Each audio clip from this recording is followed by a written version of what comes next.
I recently visited the charming city of Greenville, South Carolina for a long weekend. I'm Alex, and I'm known to eat too much. Now I'm traveling to find great food and experiences all over. I was invited and hosted by Visit Greenville, South Carolina to experience the great food and fun activities the city has to offer. I spent 72 hours visiting incredible restaurants and shops, exploring the beautiful downtown area and parks, learning about South Carolina's arts and cultures at its museums, and even taking in some minor league baseball. Throughout my weekend in Greenville, every time someone asked if it was my first time in the city, their next question was, when am I moving there? After my weekend, I completely understand why. I'm always on the lookout for great, easy weekend getaways from my home in Pittsburgh, Pennsylvania. Recently, Breeze Airways added a direct flight to Greenville, South Carolina, and the opportunity was presented for a perfect weekend getaway. Visit Greenville, South Carolina booked me on the inaugural flight so I could come down to see what their great city has to offer. The flight was just over an hour, and Breeze Airways was comfortable with free Wi-Fi on board to keep me occupied. Arriving at Greenville-Spartanburg International Airport was super easy. It's a small but modern airport, and I went from the gate to the car on the way to downtown in minutes. The ride from the airport was only about 20 minutes long, and it was really easy on the highways.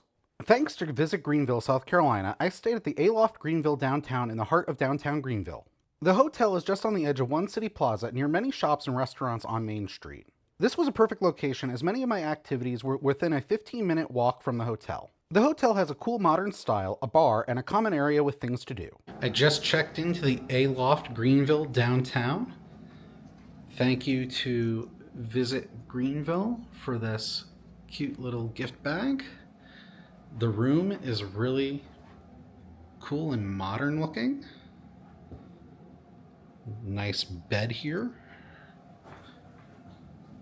Keep looking around.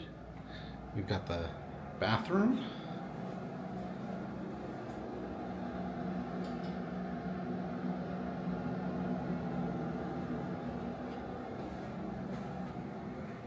And then what's really cool is there's this nice view of Greenville from my window. So check that out. I really loved staying in downtown Greenville, where a waterfall is right in the middle of the city. Falls Park on the Reedy is a beautiful park built around the Reedy River Falls.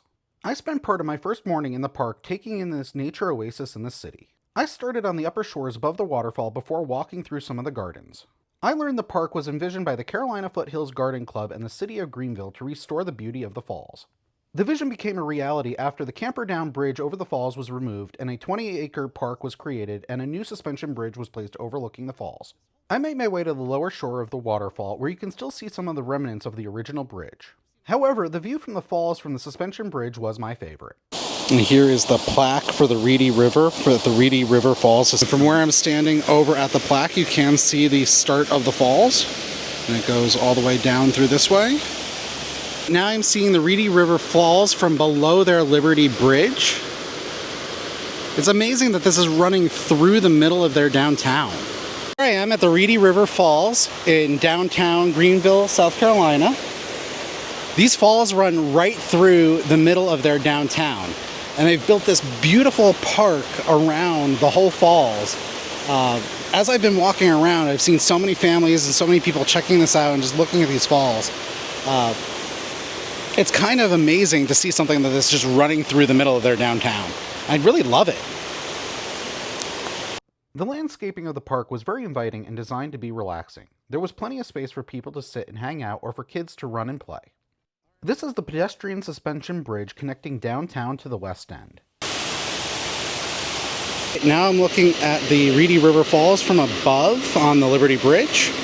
And I gotta say, I really appreciate it when I go to look at waterfalls and things like that, and I go to the top view last.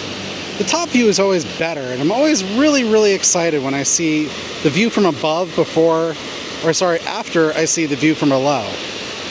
On the other end of the bridge is the Grand Bohemian Lodge, a boutique luxury hotel built on the shores of the Reedy River with additional falls visible from the lodge balcony.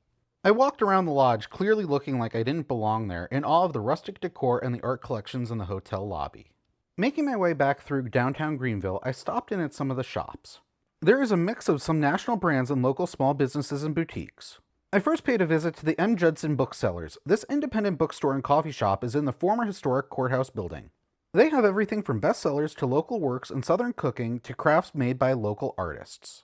I really liked some of the engaging displays that encouraged discovering new things. Next, I visited Mast General Store, which is known as the store that had everything. The original Mast General Store started in the town of Valley Crucis in the 1800s. In the late 1990s and beyond, the Mast General Store expanded to more locations in the South, including opening one in downtown Greenville in 2003. They truly had a little bit of everything, from clothes to outdoor supplies, food, and candy. I bought some cherry cola sour gummies to snack on while walking around. They had shelves and shelves of preserves I would have loved to stock up on if I weren't flying home. They really had a little bit of everything, and I could see myself shopping there regularly if I lived in Greenville. There is plenty to explore in arts, history, and culture in Greenville, South Carolina. I spent a few hours in two of their museums on the edge of downtown. Within a couple of city blocks, there's an art museum, a history museum, and a children's museum. I started at the Greenville County Museum of Art. The museum's collection allows visitors to experience American art history, which has connections to the South. It is a premier art museum of the South, featuring large collections of artwork by American artists Andrew Wyeth and Jasper Johns. They also have rotating exhibits of contemporary American art. While I was there, they had collections showcasing works by 3 artists of Sumter, South Carolina, and a collection purposely curated to encourage discussion. Admission to the museum is free. Next, I walked over to the Upcountry History Museum, where I learned about the history of this region of South Carolina. I didn't know much about the history of Greenville or South Carolina Upcountry before this visit. I learned so much about the turbulent years leading to the Civil War, Upcountry's transition into a region of trade and a textile capital, Reconstruction and redemption after the Civil War, the importance of upcountry military bases during World War II, and the events during the Civil Rights Movement. Although it was not free to visit the Upcountry History Museum, I felt it was a worthwhile stop on my trip. I learned so much about an area I knew very little about. I should add that I got around Greenville a little faster using Greenville Bike Taxi Pedicab service when I didn't want to walk. They are super affordable as a solo rider looking for a fast trip around the city. They also offer guided tours of the city landmarks, and I learned a lot about the activities in the city from my bicyclists. I used Greenville Bike Taxi to get to the museums in one of my evening activities. In the evening, there's a lot to do, whether it's live music or a show. However, I opted to use my one free evening to attend a Greenville Drive baseball game. Now in their 20th season at Fluor Field, the Greenville Drive are a high A affiliate of the Boston Red Sox. I love baseball and grew up going to minor league games all the time. I might have grown up a New York Yankees fan, but I go watch baseball anywhere I can. The drive gets its name from the region's ties to BMW and Michelin having operations in the area. The stadium pays tribute to the Major League affiliate with a replica green monster in the left field and banners commemorating former members of the drive who became baseball stars. Thanks to Visit Greenville, South Carolina, they hooked me up with tickets right behind home plate for a great view of the game. I had so much fun watching the potential future baseball stars of tomorrow, the mid-inning activities, and talking with many Greenvillians attending the game. This makes a great family activity with tickets starting just above $10.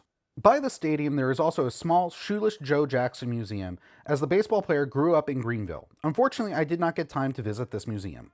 As a foodie, I was so excited to visit Greenville, South Carolina. Greenville has become quite the foodie destination. I had already heard a lot of great things about the food scene before the idea of this trip even came about.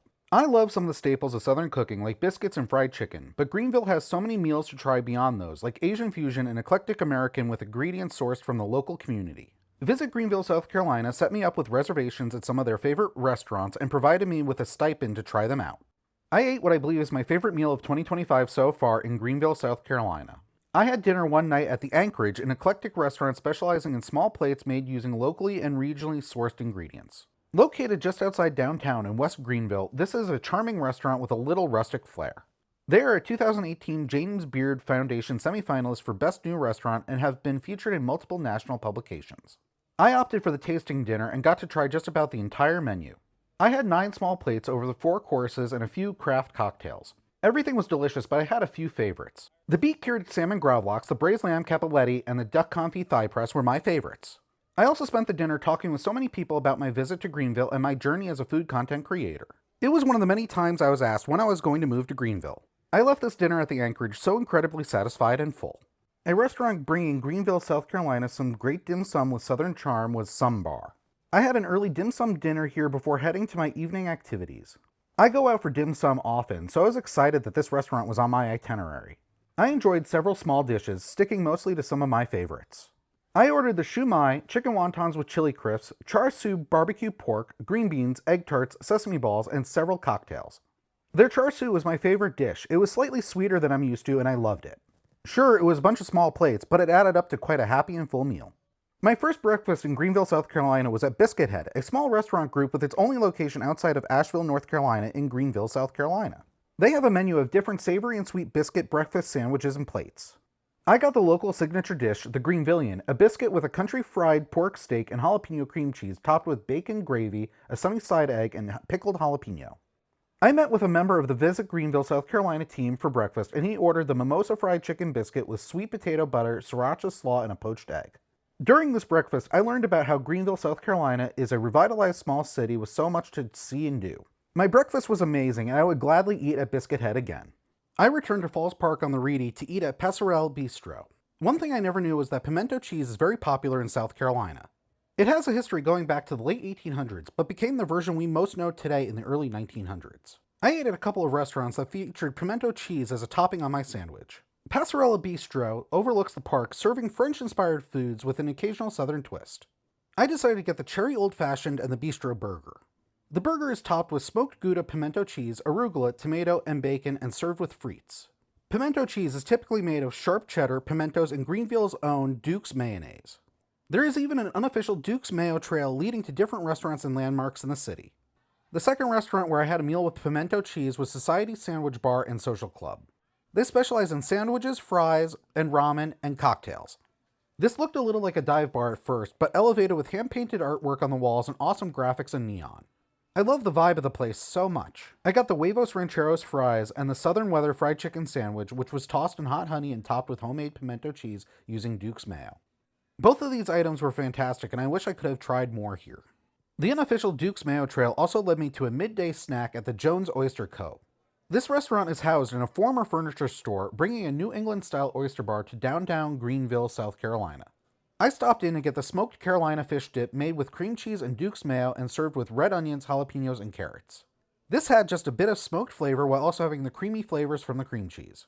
Since it's an oyster bar, I also got a few oysters. I'm not a big oyster fan, but they helped me pick a couple that had a sweeter finish and tasted great with horseradish. One of my final meals in the Greenville area brought me to the village of Travelers Rest. The town got its name years ago as a location for travelers to stop and rest and as an escape from the summer heat. Now this charming town has great restaurants, shops, outdoor activities, and farmers markets. I spent the morning in the town, starting with breakfast at Tandem, Creperie, and Coffeehouse. The shop was really cute with indoor and outdoor seating. It is a perfect stop along the bike trail from Greenville. I had to place my order at a converted VW bus. I got one of the best crepes I've ever eaten, a blueberry cream cheese crepe with whipped cream. While I was eating and enjoying my crepe, I considered ordering a savory one too, since the one at the seat next to me looked so good. After my crepe and coffee, I took a walk down the Swamp Rabbit Trail, which is a 28-mile trail connecting many locations in Greenville County. I got to take in some of the natural beauty of the area walking through the wooded areas. I walked a couple of miles on the trail to the other side of Travelers Rest to their Saturday Farmers Market. The Travelers Rest Farmers Market is a nonprofit that gives local farmers and producers of goods a location to gather and sell. The market has over 70 vendors with food, drinks, produce, plants, health and beauty products, and more.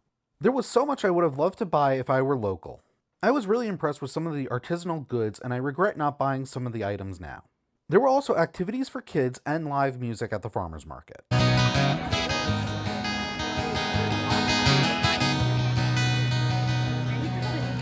in my life I've made ups and downs.